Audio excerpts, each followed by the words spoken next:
As above, so below, as within, as without. Welcome to Wheel of Ezekiel Astrology Podcast, episode 25, The Fixed Stars. I am your host, Ezekiel La Rosa.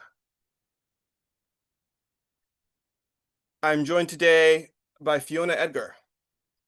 We're going to be discussing this topic, of which I find that she's quite expert in, and she is the one who really introduced me into this fascinating, more advanced technique of astrology. So Fiona, welcome. Thank you for being Thanks, here. Ezekiel. Thank you. It's lovely to be here again. Yeah, certainly. It's been quite a while since you were last on. Well, I guess the timing just always had to be right. I've been meaning to have you on sooner, but yeah, life is as it is, right? So let's see. I want to get right into this. We have a lot to cover today, so we're going to do our best, but also do it justice and try not to rush through this because all good things need to be done with proper time given to them. Like there's basically 48 major constellations in astrology. All right, so that in itself already makes it pretty much impossible to cover in one segment. So we're going to try to do 24 today, if we can. All right, so of these 48 constellations, 12 are located on or very near the zodiacal band, which is known as the ecliptic. That's the path of the sun. These are also related to and have the same names as the 12 signs, which most people are familiar with. But it is also important to note that the constellations and signs are not the same thing, despite sharing the same name. Signs are invisible portions of space. They're divided into 12 sections of 30 degrees each. And these coincide exactly with the seasons. So basically, the solstices and equinoxes mark the beginning of each of the cardinal signs and also the beginning of a season, which is flipped, northern and southern hemisphere, but that's kind of irrelevant. Either way, it's still the same thing, regardless of the weather in each hemisphere. The signs are a means of calculating the increase and decrease of light through the year. So it has nothing to do with where the constellations are or aren't. So that's the tropical system is purely based on the path of the sun and its increase and decrease of light as it gains light and then hits the peak at the summer solstice and then begins to slowly decrease, and then Saturn takes over at the autumnal equinox. So right before I bring you on, Fiona, I want to mention a few more things here, that there are additionally 21 northern constellations and 15 southern constellations, the major recognized ones. And then a couple significant placements to have fixed stars in a natal chart are particularly with the luminaries or on the angles, which can both be especially powerful. Also, if conjunct a zodiacally weakened planet, let's say a planet in its fall or detriment, it can strengthen it. Granted, depending on what the star is and other factors in the chart, but it's to note that the star can have a positive influence on a weakened planet. It is also to note that since the fixed stars are embedded in the firmament, they are brighter and more powerful. They are, you could say, the overlords in a sense. So basically, the stars inform the planets rather than the planets informing the stars. So the fixed stars aren't necessarily of the nature of any planet or planets, though they can be used as reference points. And I mentioned this because in a couple books on the fixed stars, there are always, or usually at least, references that the certain star is of the nature of such and such planet. So it sort of is a point of reference to kind of take the energies of, let's say, Venus and Mercury, and you kind of blend that to get the signification. That can be helpful in some cases. Sometimes it doesn't make a whole lot of sense. But I just wanted to note that the stars are actually informing the planets. The planets aren't actually giving the stars their meaning and significations. There's just always, of course, going to be some kind of correspondence or overlap, but they're two distinct things. And It's then, good to pay attention to those in the beginning when you're learning the stars, I think. And it was Ptolemy that gave them this likeness to certain planets. sure, yeah, that's right. Yeah. It makes Yeah, it easier, I think, because there's so much to learn with the stars. sure, sure. I don't disagree with that, and I was doing that myself. But it's just a realization I made as well, that to not get stuck on that and just think of only the planets as your only reference point and not go beyond that. Like the star isn't limited necessarily to that. It can give you Yeah. some inklings, because if it's like, say, Martian and Jupiterian, let's say the first planet that's mentioned, is my understanding, is that it's mostly of that nature. So it's mostly Martian with some Jupiterian influence, and Jupiter, what does it do? Expands. So it would expand the Martian. Or, but if it was the other way around, let's say Jupiter, if the star was of the nature of Jupiter and Mars, it would be mostly Jupiterian with a slight Martian component added to it. So it's not the same thing. So you would also look at that to see which star is mentioned first. That's the predominant energy, and then the second one is kind of supplementing and infusing it the energy and kind of affecting it in that way on a more minor, is my understanding of it, anyways. Yeah. Uh, all right. So the last thing I want to mention before we can get into this is also the magnitude of the stars. So there's about there's the different magnitudes. The first magnitude stars, there's about 20 of them. Then there's also second magnitude, third magnitude, up to sixth magnitude for the tiniest stars that can't be seen with the naked eye, which we won't worry about now. We're mostly just doing first and second magnitude in this segment because they're the most important. Right, because the brighter the star, the more powerful its effect, essentially. Um, Fixed stars do actually move, though, so in spite of their name, they move 1 degree every 72 years approximately, transitioning one sign about every 2,160 to 2,200 years is kind of roughly what I Something found. like that. Yeah, Yeah. very, very, very slowly. So there's only a couple stars that we've recently seen move, which I'll mention right now. Like the most recent one I can remember finding that was very notable was Regulus, that moved from 29 Leo to 0 degrees Virgo between end of 2011. I found one reference that said about November of 2011, and some said in somewhere in 2012 that shift happened. So even if people were born with a natal Regulus now, or some people that, let's say, have a placement at 0 Virgo, essentially you could say that Regulus has progressed to that point now. So you can take Mm. that into account. A Mm-hmm. couple other stars as well. That's the most notable one because it's a royal star, and it's the most recent one that I can think of that was a major one that just recently happened, which is very rare. That in our lifetime we'll see a fixed star actually shift signs That's entirely. right. Yeah, my, So, my progressed sun is actually conjunct Regulus now. okay, My interesting. progressed sun is at 0 degrees Virgo. So Okay, okay, yeah. Well, see, there you go. Well, how fitting that. Yeah. Okay, right. yeah. I love those kind of synchronicities. Yeah, yeah. Very, very interesting. Yeah, I've noticed that a couple, and well, a couple placements that that would then be greatly affected. But anyway, to not get stuck on that, let's move on now. Let's see. The orbs being tighter is best as well when we're talking about Hmm. fixed stars, like 1 degree to 2 degrees maybe for Yeah. Max. Yeah. second magnitude. About 1.5 degrees maybe on the angles, Yeah. perhaps would be good. Yeah. 2 degree orb for first magnitude stars Mm-hmm. is good, and then maybe 3 to 4 degrees for royal stars, which is Aldebaran, Regulus, Antares, Fomalhaut, and then maybe also for Spica, Pollux, the South Scale, and Algol. A few references I found there of good advice. Each astrologer will determine for themselves, but that's pretty good. And then, Yeah. okay, lastly here before we actually begin, the stars. There's a category, I guess, of stars you could say that I want to mention here. They're called the Behenian stars. There are 15 fixed stars that are considered potent for astrological magic. Each corresponds with a sigil, planet, plant, and gemstone, which are incorporated in rituals to invoke the star's influence.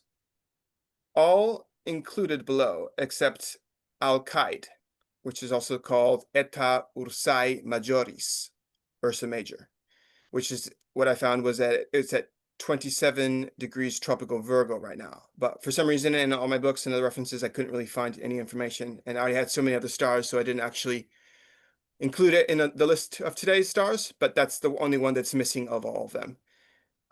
So Behenian is from the Latin beheni, meaning root. These stars are about the planetary, they're sorry, they're above the planetary spheres. The fixed stars are rooted to the wandering stars, which are the planets. And the Renaissance astrologers attributed them as links between the divine world of ideas and angels or angles and the material world. So aside from astrological talismanic magic, the fixed stars are also considered in horary and traditional horoscopic astrology for supplying deeper analysis, and in electional astrology for ensuring permanence and success. So I'll mention as we go through the list which are the 14 Bohemian stars. There's 15, but we'll mention 14 of them now for people to take note of and mark those as especially important stars to track or to use in any particular ritual one would maybe want to create for oneself. So, all right, Fiona, I'm going to hand it over to you now to begin, starting us off with Sirius. Yeah, so Sirius is probably one that nearly everyone is familiar with. Of course. But just before we start, I wanted to say that there are two different ways to work with the fixed stars. Mm, So there's the original method that was used by ancient Babylonians and other astrologers, and it's called Purans. mm, And I mhm. learned how to do that from Bernadette Brady. So basically, we have the cross of matter, the cross in the birth chart, the A, Of C, course. D, C, etc. Hmm. Well, basically, if one star is rising while another one is setting, for example, they're said to make a relationship, which is called a Paran. Hmm. Or you have the method which most people use, which we're probably looking at today. It's the Ptolemaic method, where they're kind of forced onto the ecliptic. Projection. Yeah. Um, Hmm. so I just wanted to mention that there are two different ways. I mostly do use the Ptolemy method, I have to say, but they are both valid and useful. Okay. Um, Do you but mainly use the conjunction? Because that's the method I found maybe that was the most effective. Though, yeah, or do you include other aspects as well?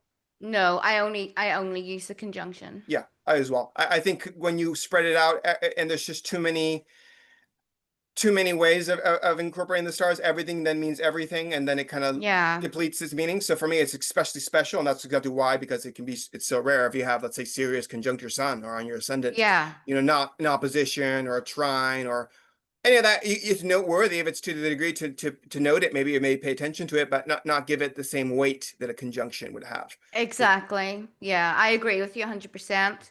mm, Because if we use all the aspects, where does it end? It that's what I dilutes mean. it. Exactly. Then Yeah. everything means everything, as I just said, and nothing means nothing. It's just, yeah, Yeah. it's too much. So It's it's too the same thing. much. Bringing in too many aspects as well. It's not to say that the minor aspects like the septiles and quincunxes aren't valid aspects. I know astrologers that love to use them. They Mm-hmm. have their place, but then I'm more against decluttering a chart, than adding in asteroids and all these things. Let's just keep it as Yeah. simple as possible. I mean, even just work with the 7 traditional planets using, Pluto, Uranus, and Yep. Neptune when needed, especially if Yep. we're talking about the collective. But for an individual, it really having Neptune rule your ascendant or Pluto or Uranus because they move so slow, Mm-hmm. it doesn't really work. That's why there's a reason why they don't rule zodiacal signs. The modern rulership schema is flawed for that reason because it doesn't take into account the very elegant subdivision of planetary rulership and the fact that they don't move quickly enough to really make any significant pronouncements in a chart or in transits. So Yeah. it's another reason. The same working out with the stars; they move so slowly as well. You have to work with these slower moving objects in a very different way than you would with Mercury or the Moon or Venus or Jupiter that does the whole moves through the whole zodiac an entire year, just Mm-hmm. about a year. So I, it's I'm it's a all for keeping it simple as well. If you yeah, can't explain it simply, then it's fucking meaningless. exactly, If yeah. if you have 6,000 asteroids on a birth chart, you're going to be able to come up with anything, but it's all Hmm. about the seven classical planets and the Precisely. major stars. Right, right. As I say, too many spices ruin the soup. So okay, Yeah. just keep it simple. A little garlic, a little salt, and maybe a little Yeah. basil. Let's No call it good. MSG. Yes, exactly. Yeah. Very good. So I found that right, that the star Sirius is in Canis Major. That's the constellation at about 14 degrees and 26 minutes of tropical Cancer. It's the star of stars because it's also the brightest star. It's the dog star, which also has a connection to the wolf, which when you're done explaining a little more on this, I wanted to ask you maybe the connection to Fenrir in the Nordic tradition of Mm. Sirius. If you have anything to say about that, I just, when I came across the whole connection to dogs, but also wolves, Fenrir just came to mind, what that possibly could mean. Yeah, I mean, I think you're on the money with that. I think a lot of that lore has been lost, with Mm, the Nordic stuff, but absolutely there has to be a connection. hmm But Sirius is connected with both like positive things and negative. Most of hmm the stars are, to be honest, because ancient astrologers knew that there's no such thing as something that is just purely wonderful. It's Yeah. subjective. But the dog star, like for example, if you had that conjuncture Mars in a hmm birth chart, you'd have to be careful about dog bites. hmm Oh, yes. Um, it is known for that. It's also connected with madness because its heliacal rising starts the dog days of summer when it was oppressive and hot and people died and we didn't have air, That's air conditioning. right. Just real quick, I didn't actually look this up. You probably know this. The heliacal rising of Sirius happens in August, doesn't it? It does, yeah. It It's depends on the location. That's the thing. is Like it it's the visibility of the star in the sky, which is going to be different for everyone. But it's sure right. It's right about now to the like about the 11th. 11th? I was gonna say the 12th or something like that, but okay, Yeah, 11th, 12th. It could be different each year, but roughly it that can. week of August, roughly. Okay, so interesting. We're doing this right around the time when Sirius is about to make its heliacal rising. Yeah. And I Right. remember before I left Ireland, the last time that we had the heliacal rising of Sirius, all the dogs were barking like at night and Hmm. acting pretty crazy. They're affected by Interesting. astrology That's something as to take well. note of, kind of like a full moon. You notice certain madness in the atmosphere. Maybe to pay attention around the 11th or 12th in your neighborhood or wherever you are, just to see how dogs are acting up around that time. Yeah, Because and I'm wolves. sure that, yeah, and wolves as well. I mean, certainly there's got to be some effect. There's some correspondence between Sirius making its heliacal rising and all canines on the planet. Hmm. Just it directly rules that, and I'll get into an example to close. I have a quote that I found very fitting that will tie in maybe more of the relevance of the fixed stars for people who perhaps see them as far and distant and having no effect on Earth or any correspondence to anything else. I'll have a closing quote that kind of ties this all in, but we'll just wait on that. Um, so Orion, being the hunting dog, is chasing the hare, which is Lepus, essentially in the mythology. It can give great success, eminence, honor, renown, wealth, ardor, faithfulness, devotion, passion, and resentment. Uh, it's a star of custodians, of curators, guardians, and as you mentioned, danger of dog bites. Hmm. Malevolent side is intense heat. It's been called the scorcher. And then, of course, mentioning Bernadette Brady says it is, quote, a marker of great deeds. It indicates that the mundane may become sacred, that the small action of the individual has a large effect on the collective. That's taken from this book right here. Oh Uh, yeah, it's a good one. Bernadette, well, yes, that you recommended to me. Yeah. It's yeah, Brady's Book of Stars, which is Yeah. I guess I'll just do this right now. It was a couple of books I had here. The next one is also Vivian Robson's The Fixed Stars in Astrology. It's and Constellation. So it's called The Fixed Stars and Constellations in Astrology by Vivian Robson. Kind of an older book.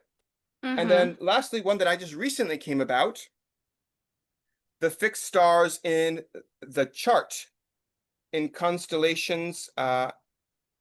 It's kind of dark in here. I can't even see. Okay.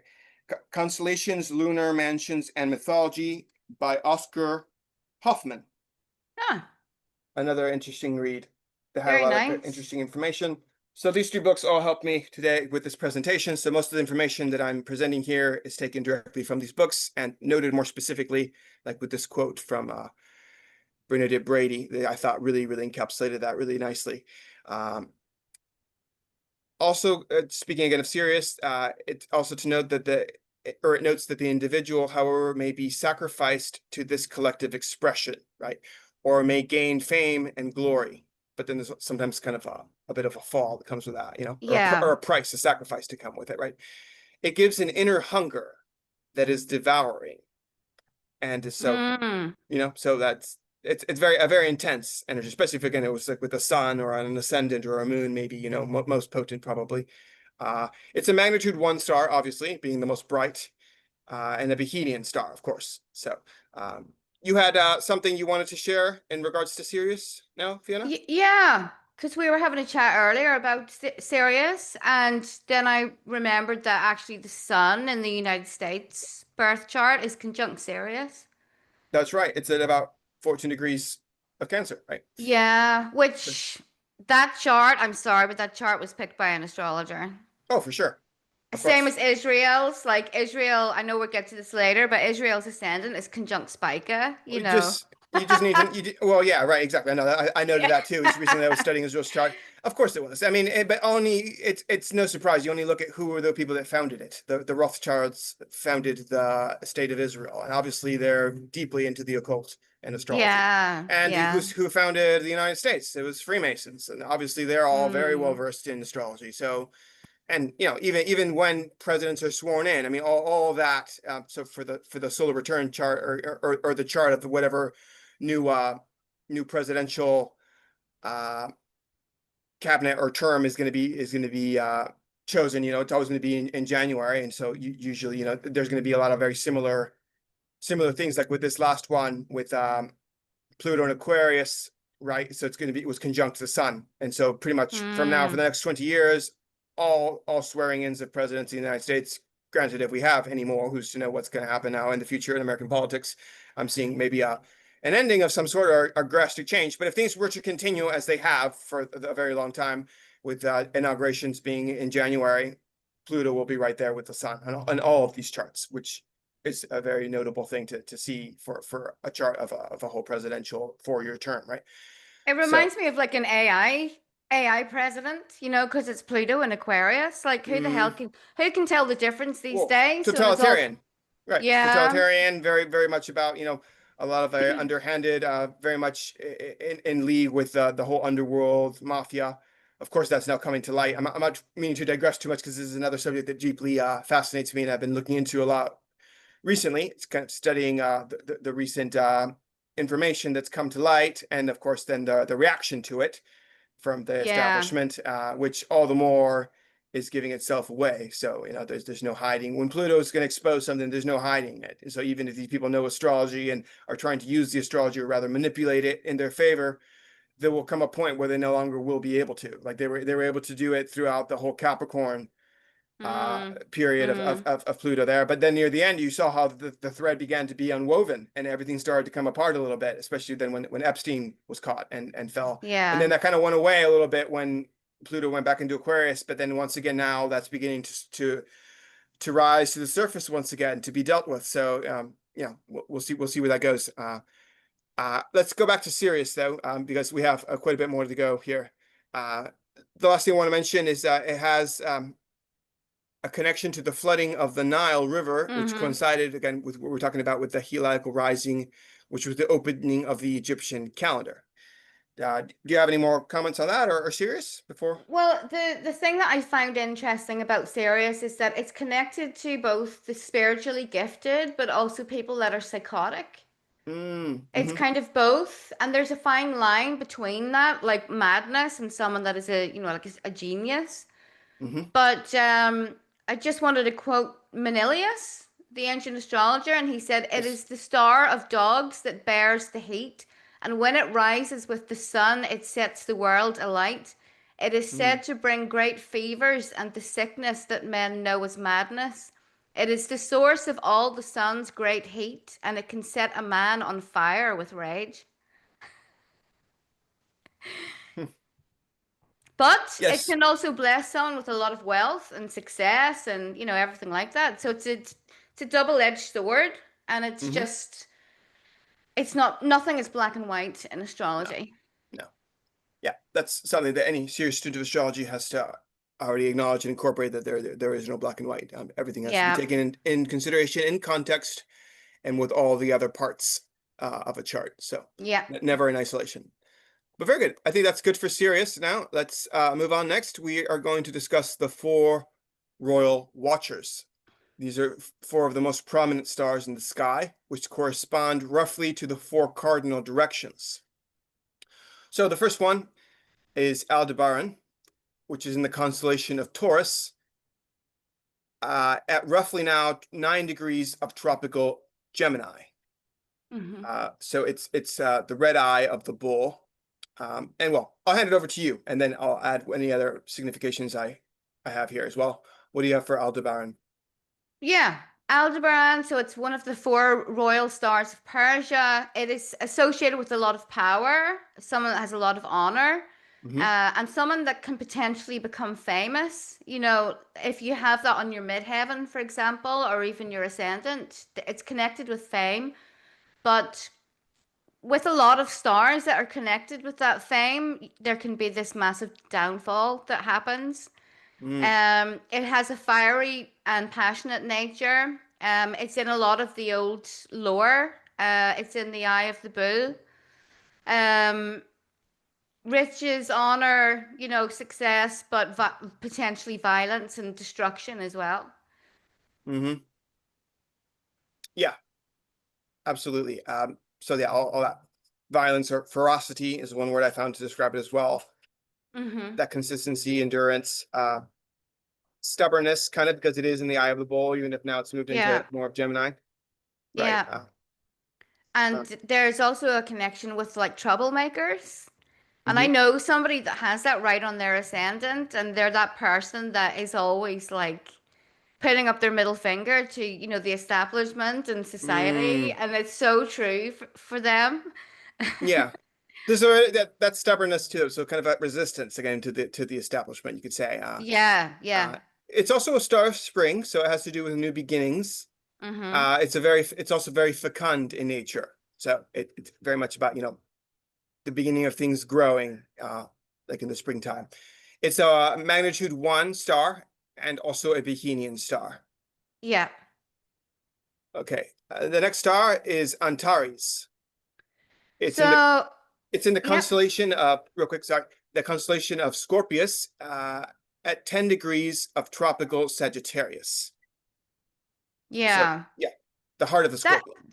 the heart of the scorpion Hmm. and the stars that are in the scorpion are kind of a lot of them are very difficult and kind of malevolent. Hmm.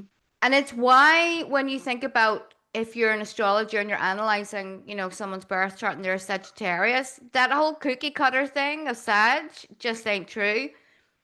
You know, there's a dark side when Sagittarius is present in these stars of Scorpio, so you have to look at that as well. Hmm.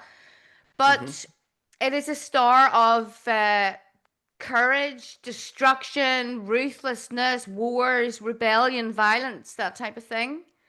Um, I'll quote another astrologer here, Guido Bonatti.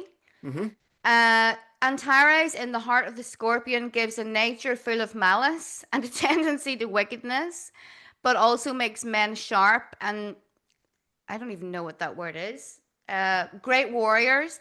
When Hmm. it is active in a nativity, it signifies danger to the native, especially by war or treachery. So having this in a certain part of your birth chart, you have to be careful about that. I would say, Hmm. especially if it's in the 12th house or something, or it's conjunct Hmm. your 12th house cusp, you know, Right, some. because then it's more hidden from you, or even in your eighth house, which also Hmm. rules things hidden. Very, very Exactly. important. Yeah. Right. So yeah, so it's associated with some malevolence, destructiveness, liberality, but I also found it's also connected with broad-mindedness, passion, endurance, willingness to take on conflict. So that's maybe on the more of a positive side. Yeah. It's a sort of Marsy Sagittarius star. So think of the archetype of Mars with Sagittarius, the philosopher, sort of like a philosophical warrior, you could say, of Hmm. sorts, right? Yeah. It can be rash, in terms of being very quick. There's that danger of fatality, and also possibly it's an indicator of evil omens. Again, depending Yeah. on where it is, don't take that just and definitely don't just fall into fear with that. Just look at with the chart, what it's saying it within a chart. What planets it may or may not be conjunct and what house, all of that, right? Mm. Uh, so yeah, and this is also a magnitude 1 star. It's also a Bohemian star that can be worked with in that way. I would be concerned if I ever saw this on someone's descendant, Mm, their relationships, but also like known enemies and things. right, Those people that and they're just always abused in relationships and they seem right. to attract like these very evil people. That would Because be, this would be an indicator of a nature of a partner or of an yeah, associate, even if it's not necessarily a romantic exactly. partner, somebody else you come into contact with in a one-on-one that drastically does. And it could also be a description of how one native is and how they act in a relationship as well. It can go both Mm-hmm. ways. It's It it's just can, yeah. it's just a significator of generally the area of life of one-on-one relationships. So partnerships of any kind, be it business of some kind or some kind of interaction that's one-on-one, because it's also opposed the ascendant in this case. That's Uh, right. so, all right, next one is Regulus. It's in the Mm. constellation of Leo.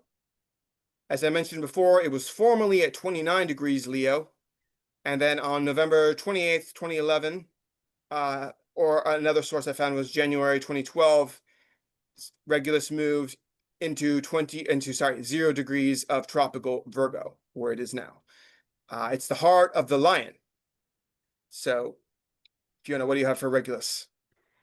It's generally a very good star that you could see in warriors, ancient like warrior kings.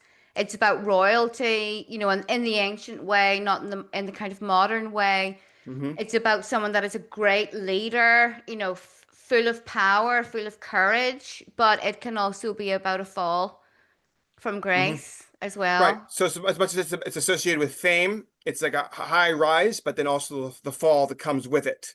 Yeah, Oftentimes due to pride, as they say that pride comes before a fall. So the idea that's of, right. it has a lot of loftiness, a lot of like lofty ideals. It's very high spirited, very commanding, very fond of Hmm. power.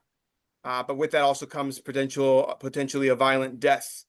Even if, Yeah. because they're also associated with military honors. So, Yeah. being in the army, but then, what comes with being in the army is being in battle, perhaps, and then, falling in battle. Uh, it's very generous too, being that it is of a Leonine nature, and Leo is a very generous sign. But Mhm. it's got that double-edged sword as well, the violent side as well. Yeah. It's a magnitude 1 star, and it's also a Bohemian star. So yeah, it's one of the most favorite stars, probably.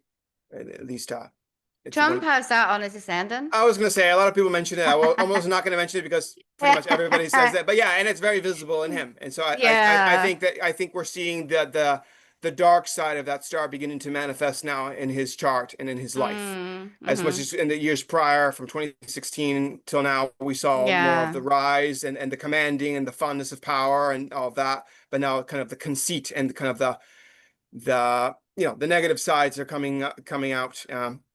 Of it all. And again, I don't want to make any pronouncements on anybody. I mean, astrology can give you some indicators of potentially what's to come, but ultimately, his fate is it's in the hands of his higher self, the gods, whatever you will.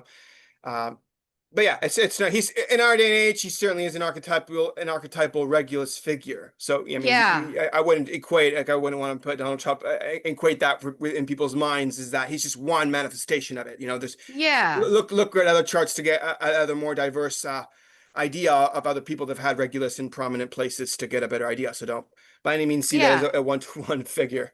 No, I mean, Anybody look, maybe people can look at their own charts, Yeah, and well, that too. Yeah, especially if you have yeah. Leo prominently. If you're a Leo rising, like look how close it is to your ascendant, or if you have any planets in Leo, even if it's not a sun or moon, you have I know Mars, Jupiter, Venus, outer planets as well. That could be depending on how close it is. I would read that maybe a little less potently, unless it's like right on the degree. Mm-hmm. All right, so the last of the royal stars is Fomalhaut. It's in the Mm-hmm. constellation of Pisces Australis, and it is at 3 degrees of tropical Pisces, roughly.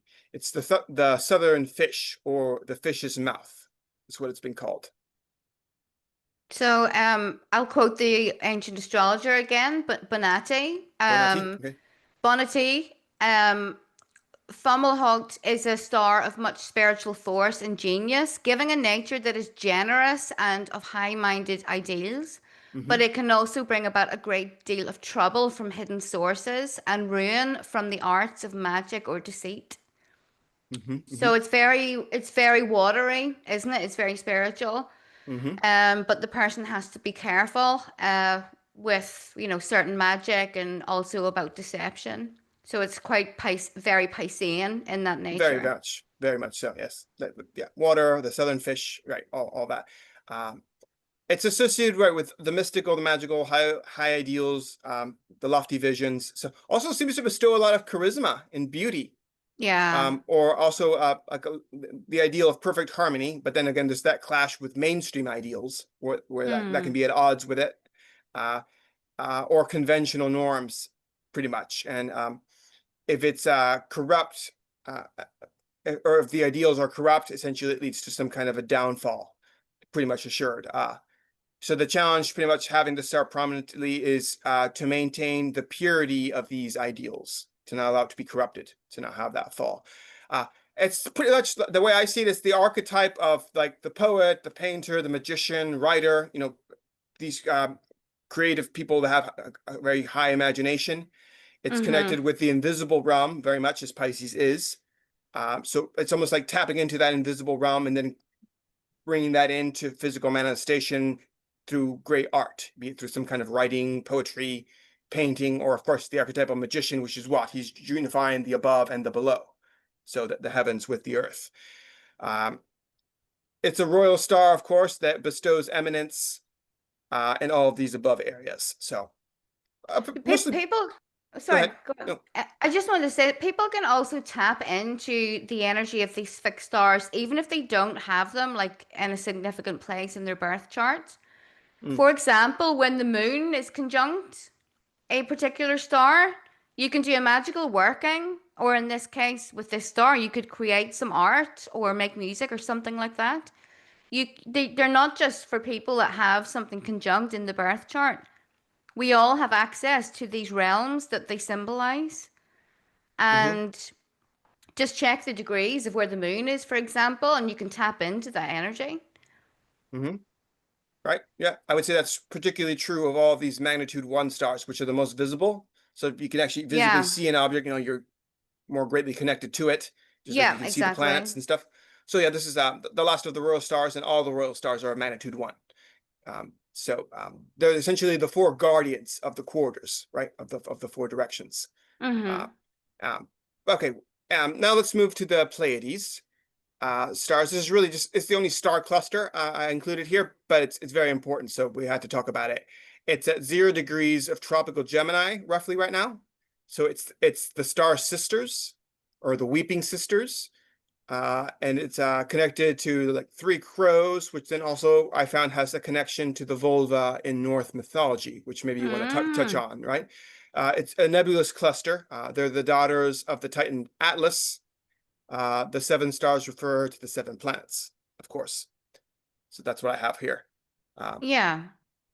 Well, they are connected with feminine energies, but they're also mhm. connected with sorrows and mourning as well. Sorrow. So, but there's a lot of nonsense about them, New Age corruption. I know you don't like talking No, about no. this By all this means, use this as a moment to essentially dismantle any of this jargon and nonsense that's been spoken of them, so we can get a clear, accurate understanding of what the Pleiades actually are. Yeah, well, again, the New Age people that say they're Pleiadians, they're star seeds or something, they Right. gloss over the part that they were connected with sorrows Mm-hmm. and that kind of thing as well. But I don't know, there's a lot of kind of UFO like subversion kind of stuff. Sure. But they are connected to, mourning as well. Mm-hmm. But what they've also been found in very ancient cave art that are Oh. thousands of years old. There's a depiction of the Pleiades Mm-hmm. in one piece. So maybe we all come from there. I don't know. Perhaps. Well, I think we're a different families of souls are connected to different star systems. Perhaps there's some that are Yeah. Lyrian, some that are Pleiadian, some that come, I don't know, from some other star family. I've only I've looked into that a little bit. I don't know. I don't have any comment really to make about that. But I do think people that kind of toot their own horn too loudly about that kind of need to be quiet and just look into the entirety of the subject and see the Yeah. positive with the negative. And really, if you are okay, what so what? I don't think really people are doing that generally are just doing it for some kind of attention. It seems. I mean, if it was a genuine thing, why would you need to inform everybody about it? So that's already Yeah. a sign of a charlatan or someone that's just desperate for attention because they just need to be or feel important. Essentially, just don't pay Yeah. attention to people like that. Like people that also talk about their chart a lot and really expose themselves too much. That's not how an occultist goes about astrology. An occultist No. understands the stars. They know that it's a vulnerable point. They don't stupidly just go and publish their chart for the whole world to see. You Mm. need to guard that side of yourself. You Yeah. don't really, people that do that are ignorant of the fact that there are people that can use that information to do dark magic on you. And you Yeah. literally have just opened that up for anybody to just come in and essentially do whatever they will with your template. You opened yourself up as an open book, essentially. So Yeah. stop doing that. What's wrong No, with being from Earth? no, there's Earth's nothing. amazing, you know. You Well, have you are here, you are incarnate in you, a body. So even if you originated from the Pleiades, so fucking what? That's not where you are right now. So, you exist here on the physical plane. You're in Midgard right now. yeah. So be of Midgard and live your existence. Come and do the work that you came to do here. Yeah. If you do ascend back there, okay, maybe you do at some point, whatever. But that's not where you're at right now. So I don't know. Mm. I just, again, just like you share a little bit in your irritants of that, but I don't want to lend it too much energy because I feel also Mhm. reiterating and speaking of these people, even giving them a platform, Yeah. is already in itself doing magic in their favor. Because what is magic? It's giving them attention, which is giving it energy, which is in all the more keeping it, alive and essentially in our realm. So just ignore these fuckers and just let them just kind of bleed out and just not bleed out, sorry, fade away in time as they will, as Bleed out. all the other nonsense that eventually rises and falls. So it'll just Yeah. go away after a time once they're irrelevant. So Yeah. anyway, that's just Exactly. my bit of that. Last thing, I want to quote something here in reference to the Pleiades. This is from the book by Oscar Hoffman. He says, quote, speaking of the Pleiades here, that they're the connectors between heaven and earth, and the Pleiadians or the Pleiades are the factors that pull you into the material world. They are chased by the cosmic Hulk Orion, which is the anti-hero without any spiritual dimension, and shows that the Pleiades are connected with things that go wrong and with Mm. disappointments. So for you That's right. Starseed Pleiadians, take that into account as well. That's really what they're about as well here in the broader context. If you're not just going to cherry pick the significations you like, that's what the Pleiades are about. And it's to note too Exactly. that corporate logos use this as well. So you see a lot of magic is being done just in the corporate world, like with for instance, my understanding is that the word Subaru is a reference to the Pleiades. And if you look at their logo, there's a star cluster. I'm not sure if there's exactly 7 of them. I think I once counted them. But anyway, that's what that's alluding to anyway in that logo, that car logo. So Wow. you'll note this in a lot of, I mean, most car logos have some astrological correspondence to them or Masonic symbolism of some kind, be it the sun or or something like that, something to do with that, or some kind of crest that has obvious occult symbols in it if you just know how to decipher them, or That's right. at least pay attention to it, and see that it's something that's being said and speaking to the subconscious of people, because most people just see a logo and they just think it's just a symbol and they think nothing of it, but they don't realize how that's actually penetrating into deeper layers of their That's right. subconscious. Yeah. You have to keep your eyes open always. Yeah, right. So, and then lastly here with the Pleiades, it's the ability to see into the unseen, because again, it has this connection to the unseen realm, very Piscean, acute sensitivity, and it's connected with magical people with magical abilities like seers that are Hmm. often blind. So I think of oftentimes of people that can see into these realms as being very blind, being physically blind, but having this inner vision that's very finely attuned, right? Yeah, So for sure. very good. All right, next star on the list here is Alcyon, which is one is the main star of the Pleiades nebula pack or cluster. It moved from Taurus to Gemini recently, Um, Still have so there still are Pleiades stars on both the Taurus and Gemini side. So essentially, the Pleiades are kind of right there in the middle, occupying kind of a bit of both, right? On both sides of the boundary. This is a magnitude 3 star. It's also a Bohemian star, Alcyon. So, do you have anything on this star, Fiona? It is connected to like feminine power Okay, and beauty, but also a kind of longing for something that has been lost. right. Bonatti says Alcyon is a star of the nature of the moon and Mars. So moon and Mars, we all Hmm. automatically know there's something up with that because the moon and Yeah. Mars are don't get along. Hmm. It brings a person to a nature that is sensitive and artistic, but also prone to tears. And it Hmm. is a star of hidden troubles and the melancholy of the seas. Aha.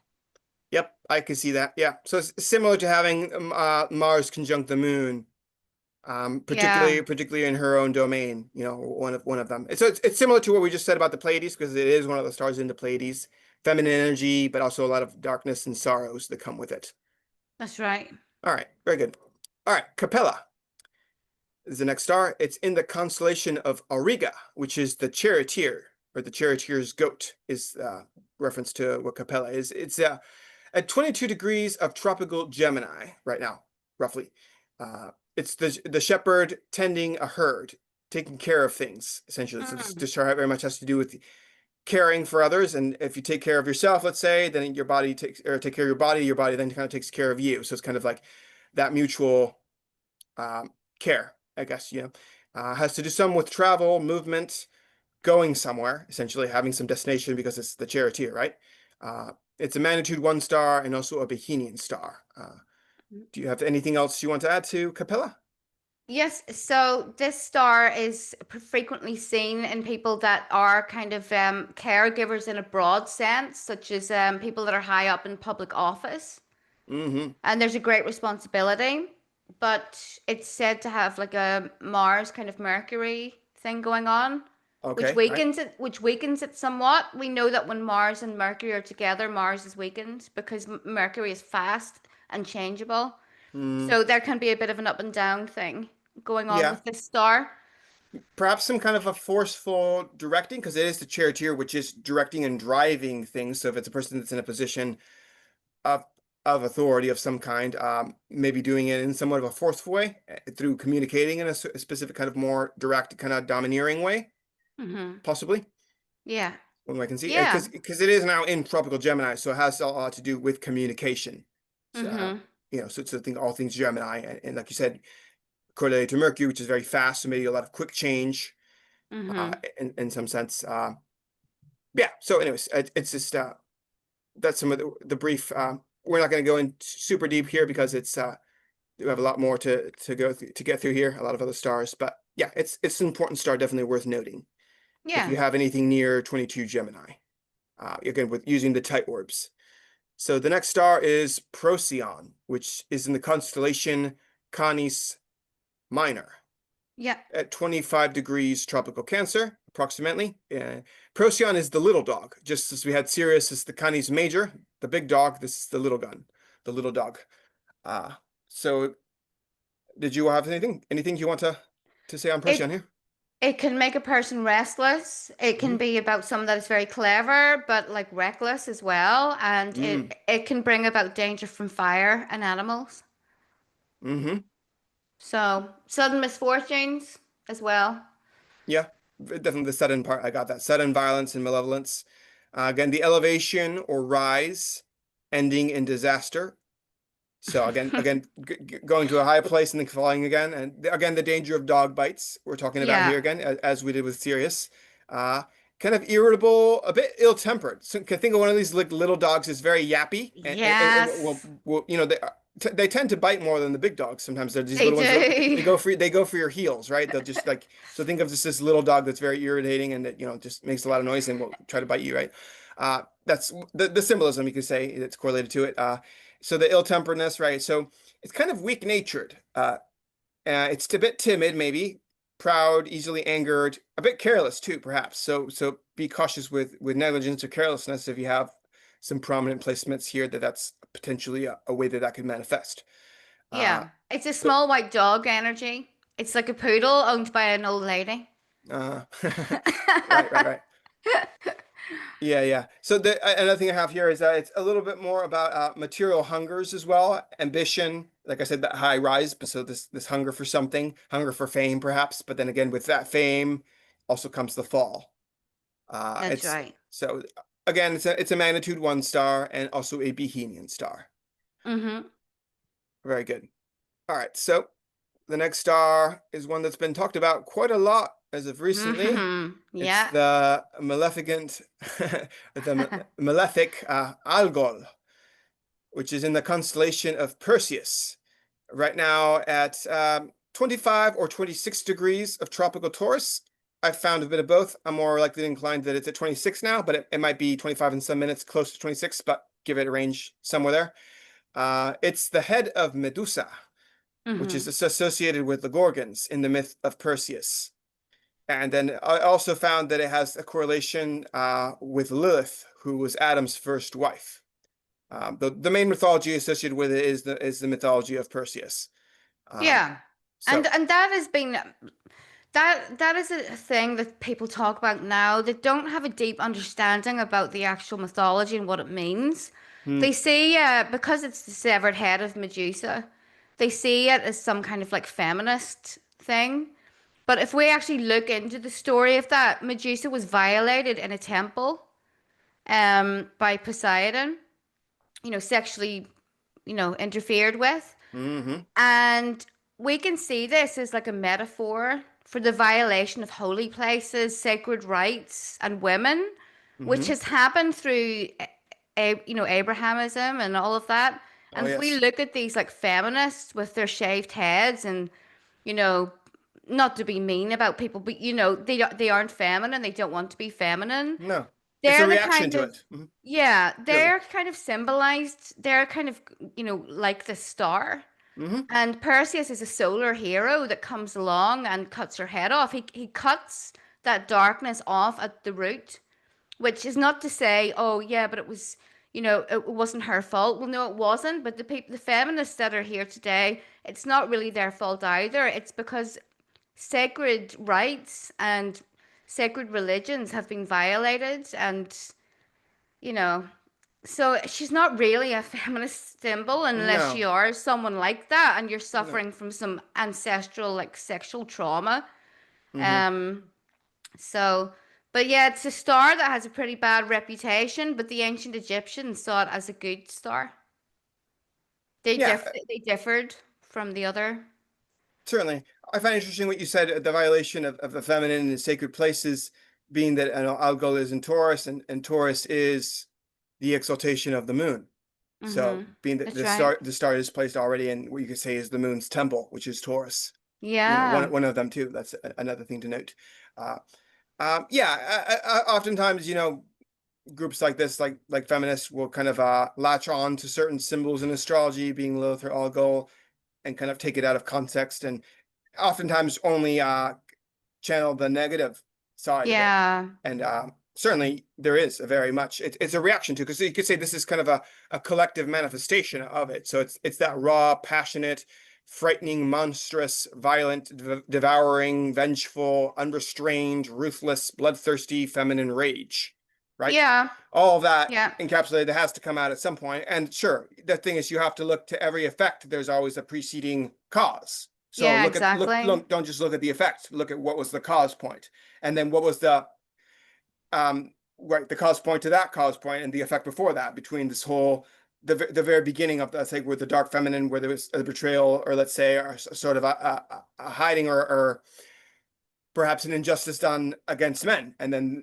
Yeah. men reacted against the feminine, and you could say then that's where the patriarchy comes in. I mean, there's this whole history there that people just kind of decide to just look at the 0 point of where it all started at the patriarchy, and then move forward from there without taking any acknowledgement or any consideration of what were all of the preceding histories that led up to that preceding point. It's not just an arbitrary point. You just draw a line in the sand and say that this is the beginning of it, and that there's nothing else that caused it, and Mm. therefore this is the bad side. It's very black and white thinking. Again, the same like with this star or any other star. You wanna Yeah. look There's at all something, you have to study it to its roots. Again, this is all about roots too, right? So well, the thing I'm going to say something that's very controversial. please do.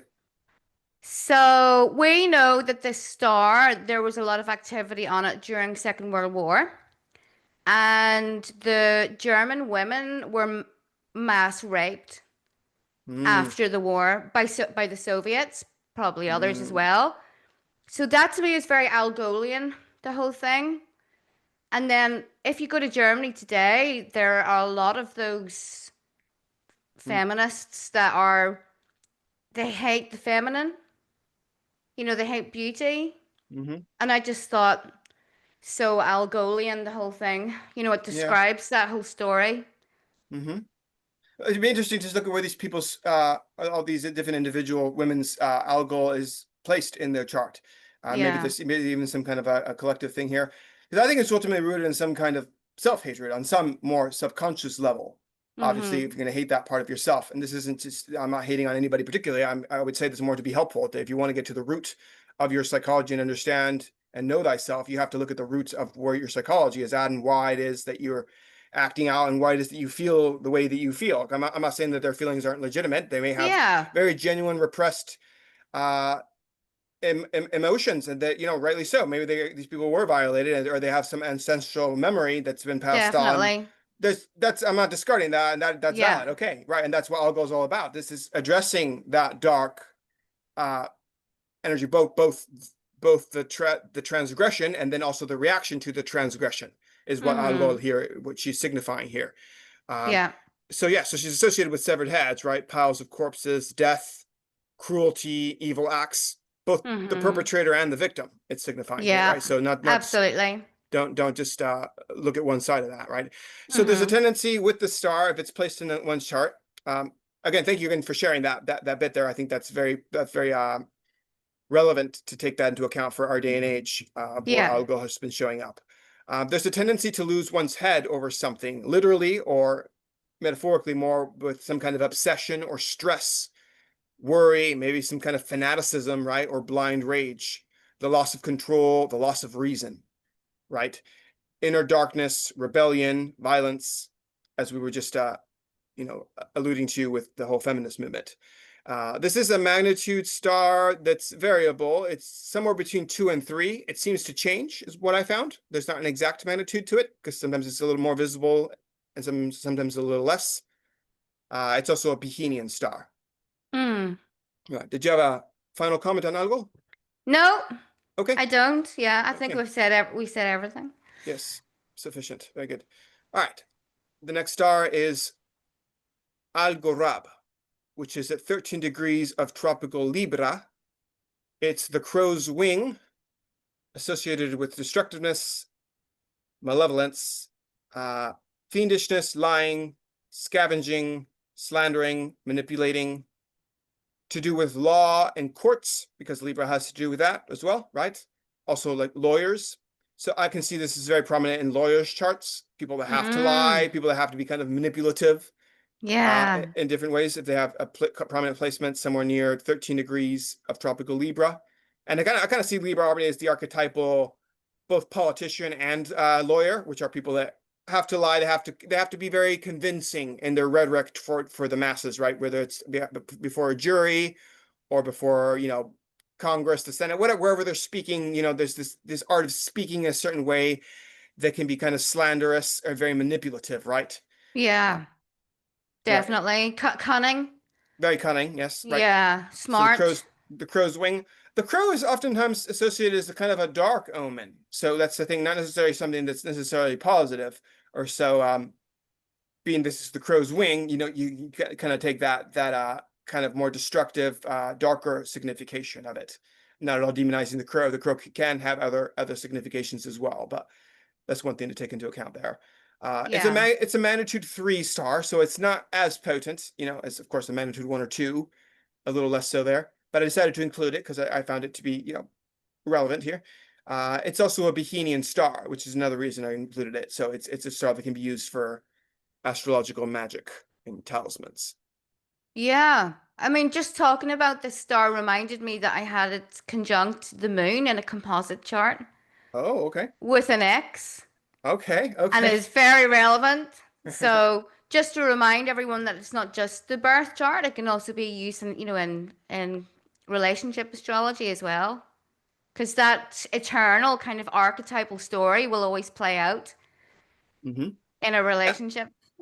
Certainly. I mean, more so if it's in your seventh house or a relationship house, but being that it is in Libra Yeah. already, already kind of gives you that indication that it has something to do with relationships. Uh, Yeah. Well, specifically the composite chart I was hmm referring to, hmm if it's conjunct something in there, you need to be careful because that's the relationship, that's the chart of the relationship itself. Certainly. Right. It's blending both charts. It's a little different than synastry charts, which I tend to prefer, but either way, it's still blending and seeing how two people's energies match up essentially. That's right. Yeah. Right. All right.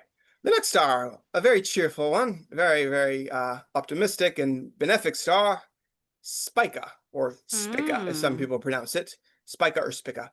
Uh, I like Spica personally, but I use Spica too. okay, yeah, right. Anyway, anyway, it's in the constellation of Virgo. Uh, it's the sheaf of wheat, essentially, in the hand of the Virgin, and it's at about 23 degrees and 58 minutes of tropical Libra. And the reason I list the minutes is because you'll see what the next star is. It's very close to it. So in order to kind of make a distinction of which star kind of may be more prominent, we have something kind of close to both. It's good to maybe look at the minutes as well. So 23 degrees, 58 minutes of tropical Libra is where Spica is at, which is very close to my sun, actually. Hmm. uh, That's it, good. yeah, it is. It is. Uh, Granted, if it's not ever on the exact degree, you want to look to it. If it's before, it's applying, and if it's a little bit after, it means it's separating, so it won't be quite as potent as if it's applying. So if you had a spike a few degrees before 23 degrees, or sorry, had a planet or something a little before, it's moving towards it essentially, you could say. So it's kind of like any aspect, where like a conjunction is about to perfect. When a planet is like 2 or 3 degrees or so, then it's kind of in range, right, of that conjunction. So it's considered still very potent. Okay, wait. So this is the brightest star in the constellation Virgo. It represents the gifts of harvest and bounty. The wheat sheaf could be equated with knowledge and or knowledge of cultivation. So it has to do with agriculture, right? Things like that. Um, I had a few more things to say, but I'll let you speak on this star a little bit, Fiona. Like, what It's a significations? great star. It really is. It's Mm-hmm. um it's full of goodness. Mm, But if someone hires me to make a chart for a new business, for example, or even a wedding, I make sure that star is rising. of course. It's also Any. used in magic, Mm-hmm. to kind of manifest your wealth, success, that type of thing. Right. So right, and I would say artificially created, which I say fabricated because it was, as the state of Israel was, because it was created and funded by the Rothschilds, and very, very calculated. So therefore, a chart, of course, had to be calculated, and Spica is on the state of Israel's natal chart. So Yeah. that's another example there of anyone that does astrology, mundane astrology. If you can, you want to definitely include that, as you said, Fiona. But whether it be a wedding or be launching some kind of a business or Yeah. what It's have you. great for I mean, that. granted, if you could even coordinate the birth of a child to happen with uh Spica somewhere prominent, on the ascendant ideally or something like that, Yeah, because all the more so. if someone has a C-section, they Hmm. can pick the time. So if I could pick the time, I would pick my child to be born under that star. Sure, certainly. That's what I mean. Exactly. Anything that's within one's control that one can Yeah. time it, you want to try to include Spica being probably the most benefic star of the fixed Yeah. stars. Certainly Yeah, one of them, if exactly. not the most benefic. It's one definitely you want to always use if you can. So it has to do with protection, luck, success, as we're saying, right? Renown, riches. Not to say that all these things are guaranteed, but it's associated with it. So it has kind of a sweet disposition to it. Granted, it is in Venus's sign of Libra. So it has, or at least now, right? Now it's in tropical Libra. It was in Virgo, but either way, or is in the constellation Virgo now in tropical Libra. It's has to do with love of arts and science, music, writing, and essentially bestows brilliance in whatever it touches. So whatever field one is inclined towards, the spica kind of puts that touch that gives one that success and that brilliance to be able to be very successful at whatever they do. But then I did find also, because again, we're not sugarcoating and being black and white here, on the negative side, it can result in unfruitfulness and injustice to innocence. Perhaps forgiving, this is my note here, perhaps forgiving too much and being a bit more too passive and all-inclusive in its disposition, essentially too much mercy, which ends up aiding evil, like essentially for being too kind and too giving. Uh, um, Essentially, people that are just too passive aggressive essentially allow evil to just run amok and essentially to just gain Mm-hmm. power. So you have to learn to stand your ground and draw the line at some point. So being too passive essentially just does that. It's like a parent that doesn't know how to ever just define boundaries with their child and really just discipline them in a correct way, not an aggressive way necessarily. You're just spoiling that child, and that ends up creating a very malignant disposition in that child that then grows up believing that they can do whatever they want in the world, and then of course they hit reality when they go out into the world and realize that that isn't actually how the world works, and that some people will actually smack them down and put them in their place because their parents didn't do that for them before in a kind way. So that's like an example of Spica being malignant, not in like say a Mars aggressive way, but being too passive. And then that Yeah. passivity manifesting in evil, because that's what it is. Not doing anything or being too passive is also a form of evil. It's a form of imbalance. So uh, that's to say that that's how that could potentially play out. So be mindful of that if you have Spica somewhere prominent. Uh, Yeah. maybe You even also have to be careful not to steal other people's work or ideas if you have Spica, because it will okay. massively backfire. So Yeah, you have okay. to be moral to get the benefits of that as well. Right. So to not be unjust, because we are speaking to Yeah. so all about justice here, not unjust. Unjust, perhaps even in a way that you don't realize it, thinking you're being just when you're not. It's Yeah. so be non-partial here. All right. Spica is also a magnitude 1 star, and it is also a Bohemian star. So it definitely one to work with in in Definitely. anything. Yeah, certainly. All right. Yep. The next star I have. I'm Go gonna ahead. have to go, Ezekiel. So Okay, yeah, I realized we did. Okay, good. But this is fine. We could end here, and then what we can do is work on a part 2 here. yeah, So sure. okay, Definitely. very good. Yeah. All right. So this has been part 1 of the fixed stars in astrology with Fiona Edgar. Everyone, do go and check out her Substack and her YouTube. She posts every month also her other podcast called the Moth's Wife's Brew, which is Yeah. another thing worth checking out. Some very interesting content there. And yeah, so we'll call it good for now here on this one, but do tune in for the upcoming part 2. So thank you everyone for listening to Wheel of Ezekiel Astrology Podcast. Until next time, as above, so below, as within, as without.